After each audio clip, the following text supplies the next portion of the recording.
again, guys. It's Kasim. Okay, so I hope you're okay, by the way. So I wanted to talk a little bit in this video about times that you should focus on your relationship, particularly times when you should focus on your marriage. This is basically, I hold the belief that part of life is behold and be aware. Part of life is to build but also to protect. What I mean by that is if you're in a relationship and you genuinely have a really good relationship, you have to be aware that anything which is valuable, anything which is amazing, is going to be tried to be stolen by somebody. Okay? There's a reason why there's always going to be robbers. Why? Because banks have money, and there's money is valuable to a lot of people. It's interesting. Before I get into this video fully, it's interesting for me to know that, and this actually has been a bit shocking for me when I studied this, that there are women who will deliberately go out and find men who are married, and they will go for men who are married. Why? Because a married man is usually house trained. He's usually a guy who's stable. He's usually a guy who's got his act together. He's usually a guy who knows himself. He's financially stable. And women will go out deliberately for that kind of man because then they don't have to build with a man, right? They don't have to work on the man. The man is already set. The man is already ready. So they will try to steal him away from you as a woman. And so as a woman, you have to be aware of this, and you have to be wise enough to recognize this, that part of being married is that you have to actually protect your marriage. You have to protect what you have. You have to protect your family, right? And if you're naive enough to think that, oh yeah, but we love each other and he will never cheat or she will never cheat, that's being very naive, because all of us make mistakes. All of us can be stray, and all of us can be distracted by life, right? One of the other beliefs I very strongly hold is that every single one of us, if you put us under the right circumstances, we will do things that we wouldn't usually do, right? And the times when we will usually do this is when we're stressed, when we have low self-esteem, when we are unhappy. We will do things usually that, or when we're incentivized to do so. For example, look, if let's say you're a woman and there's a man who is as good looking as your partner currently, they both are as well educated, they both come from a very similar background, they both love you, but one of them earns, I don't know, £400,000 per year, and the other one earns 20k, which one are you going to go for? They're both identical in every way, but one of them earns 20k and the other one earns for £400,000. Most women are going to go for the one that has £400,000. Why? Because there is an incentive, right? You're going to be financially better off. They both love you as equal, by the way, before you start having an argument with me. Okay? So, basically, that's what I wanted to talk a little bit about in this video. But anyway, before I get into that, guys, can I ask you to like and subscribe to my channel and help me get to 1,000 subscribers by June of 2022? That's my goal. You know me, guys. I very strongly believe that you should have goals, that you should have aim, and you should dream big. So I am, and you should ask for whatever you want. So I'm asking you to help me. But that's only obviously if you find the video useful, or it makes you think, or it makes you reflect, and you think it's actually useful, right? Okay, anyway, so let's get into this. So there are basically 3 times when, particularly as a woman, you need to be really careful about your marriage, that you need to protect it, that you need to protect your husband, right? And I only say this before I tell you about these times because I've learned that part of a woman's role in a relationship is to help her man to defend him against his vices, right? That there are some certain things that men will not do if they're in a relationship with a woman. And there are things that men will do if they're not in a marriage, they're not in a relationship, right? And so part of what I've noticed, and I've noticed it because I was interviewing loads of couples, and I would hear the men say, do you know what, if it wasn't for my wife, I'd still be smoking. If it wasn't for my wife, I'd still be partying in Ibiza. If it wasn't for my wife, I'd still be an alcoholic. If it wasn't for my wife, I'd still be unfair, right? If it wasn't for my wife, then I would not be as successful in my job today, right? And so I learned that actually women have this really vital role in keeping their men disciplined, in keeping their men on track, in helping bring out the best in a man. So let's talk about these times. So the first time, so there are basically three times when you want to focus and protect your marriage. The first is between 1 and 2 years. The second is between 5 to 8 years, and the last one is between 15 and 19 years. Let's talk about the first one. So the first one is between 1 to 2 years. A lot of marriages end between 1 to 2 years. Why? Because a lot of people don't get pre-marriage counseling. They get married to somebody and then they discovered, I've made a mistake. This is not the person who I thought I was marrying, right? And one of the things that you learn about, particularly in pre-marriage counseling, is that you talk a lot about expectations. What do you expect from a marriage? You talk a lot about roles. What is the role of a husband and what is the role of a wife? You talk a lot about how the duty, right? Things that are boring. Who is going to be paying the council tax every month? Are we going to have separate bank accounts?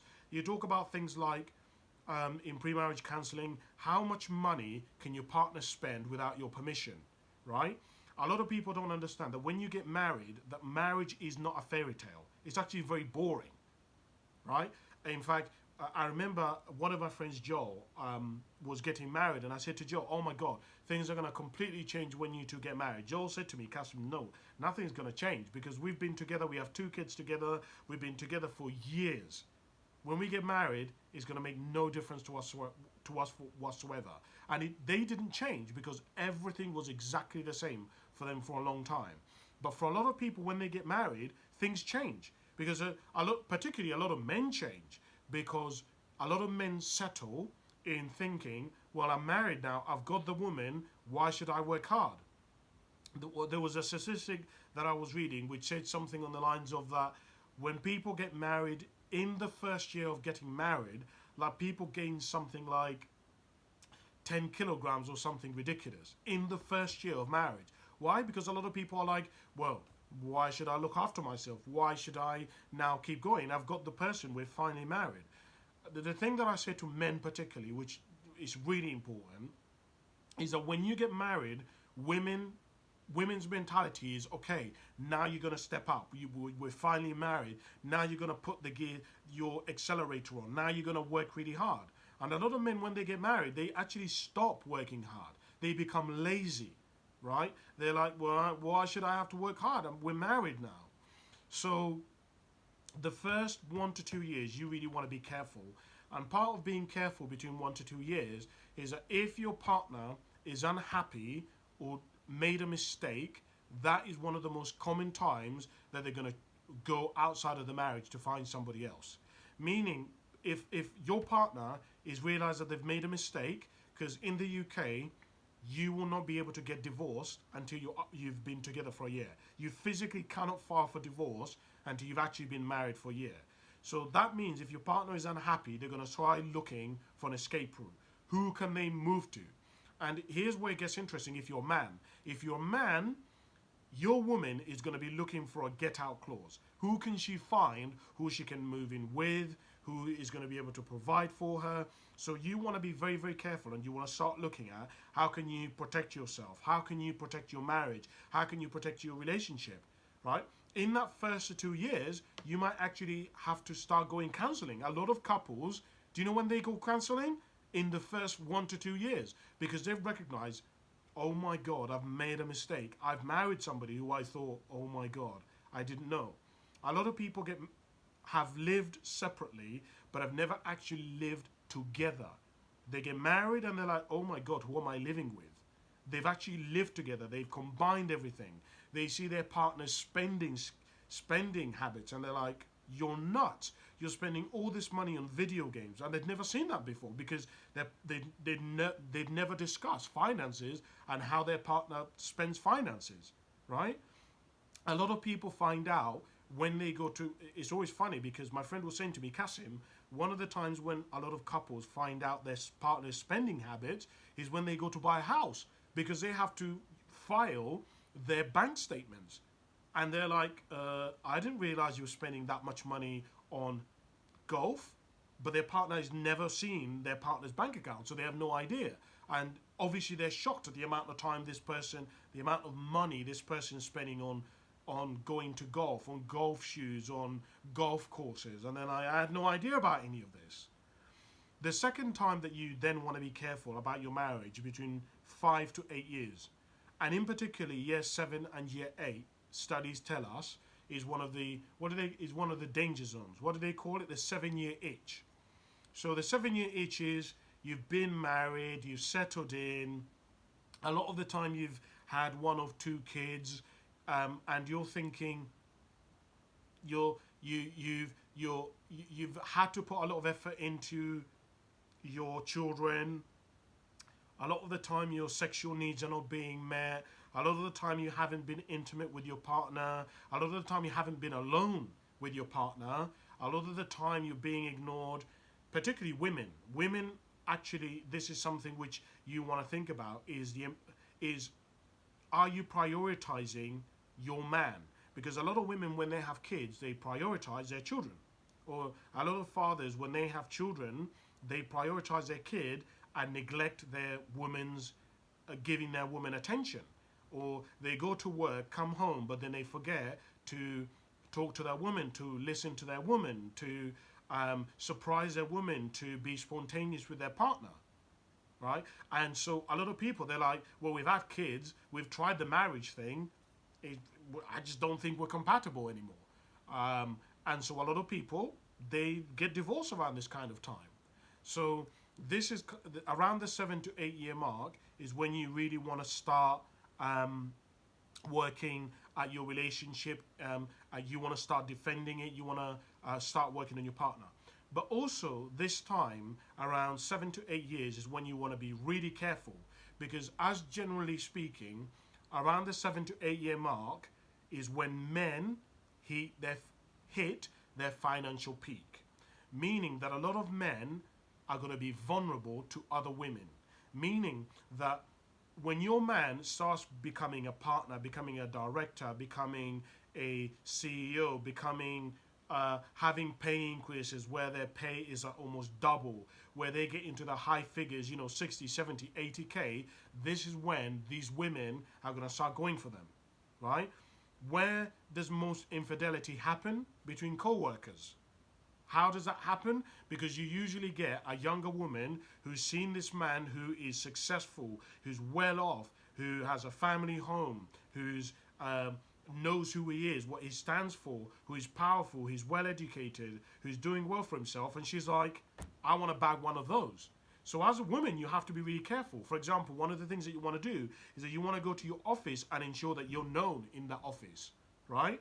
You need to ensure that other women know. You need to ensure at this point that you really work on your relationship. You focus and have, particularly your husband's sexual needs are being met. Because a lot of the time when men cheat, it isn't because they don't love their wives, but it's because their sexual needs aren't being met.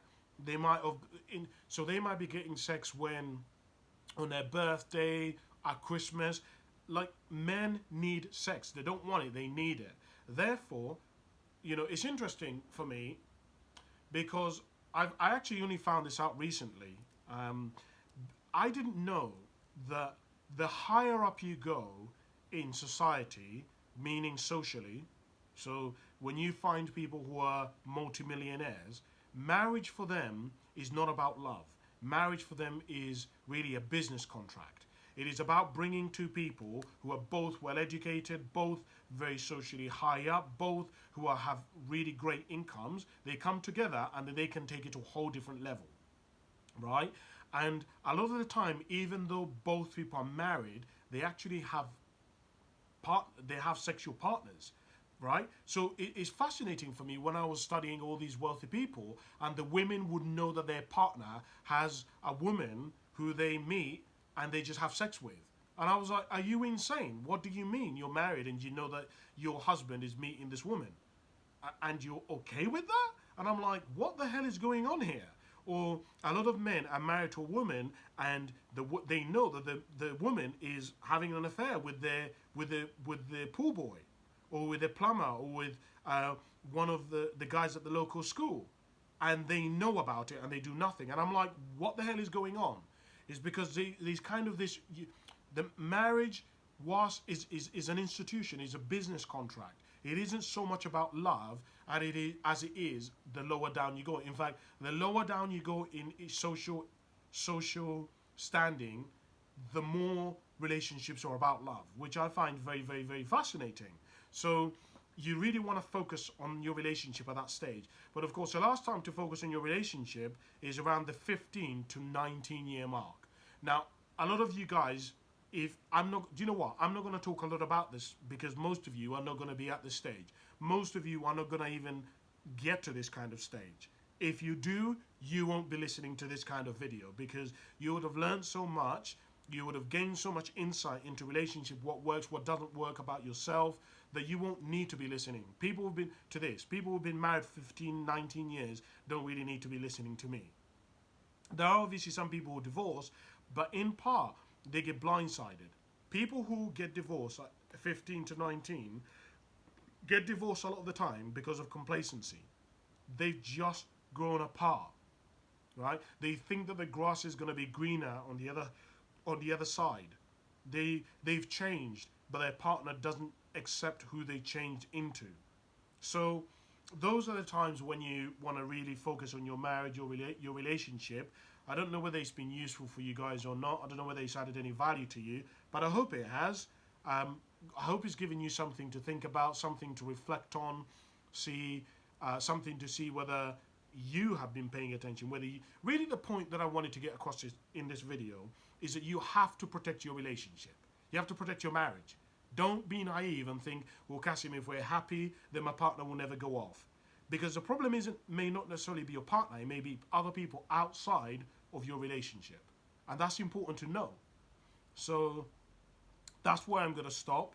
I appreciate you listening to me, guys. If you like what I said and you want to support me, please like my channel. Help me get to 1,000 subscribers by June. But that's it. Thank you very much for watching, guys. And I'll speak to you soon. See you later.